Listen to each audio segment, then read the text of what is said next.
All right. Yeah, there's another one from Martin's PayPal request. More Swedish music. This is from there's the names not there, but it's Andreas Tilliander. Yeah, I think that's how you pronounce it. Um, again, don't know what this is going to be. Don't know what kind of vibe we're looking at. What genre? I don't know nothing. But this is TM404 Studio Jam for album number 2, out April 2016.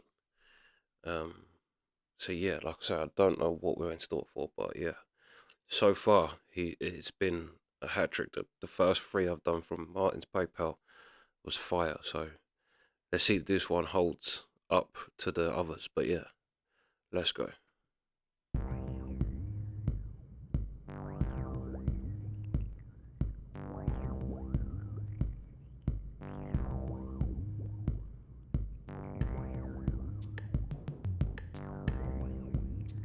I thought so. See these little numbers at the bottom. I know I had a little player like a time of making kind of dance music and making this. 808 is the big bass thing. Boom, boom. That's an 808. The 303 is like minimal techno, minimal house. I actually watched my mate sent me the history of the 303 and how some matey just literally found it in a for like basically nothing in a second-hand music shop and bought it, went home and played with it, and then like acid house and everything. Sort of the acid sound, I'm sure, comes from the 303. Um, but I think it was made initially the 303 for um, guitar players to play along with or bass players to play along with, one of the two. I think guitar players, but it was so bad at that job that no one wanted it, and then it just kind of sat there until someone discovered that this thing makes all these sounds, and then kind of created a whole genre out of that. So that's what the numbers are: the 303, the 808. Like I say, my knowledge of that type of music is very limited, but I do know that.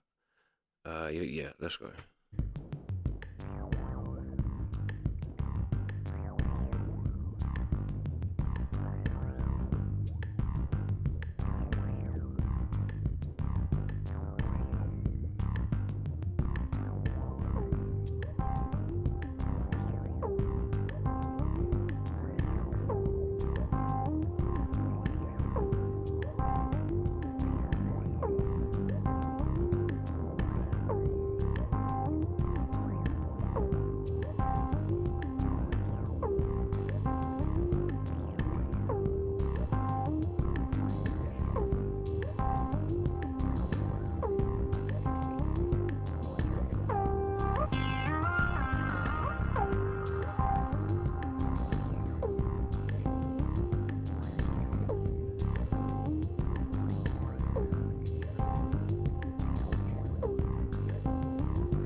Yeah, that's fire. Now I don't know who, but I enjoyed that because I've had us like not as long as other people. Like I have mates that are still to this day older than me and still going to every rave they can find. But I went through a stage and probably stopped at 21. I probably stopped going to raves and shit. But I've been going for years up till then. And that was just to be honest, right? When I used to go to raves, I was more interested in standing at the front and watching what the person was doing. Because as a guitar player and that, this was just like a whole different world of music. And it was just so like, you watch them and you're kind of trying to work out what they're doing and how they're doing things. And yeah, but yeah.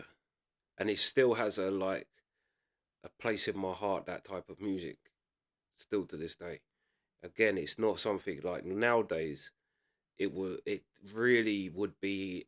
I can get into kind of rave music for a week, and then I'm kind of want to back into either hip hop or rock. They're my two mains, and I kind of got into this in like later on.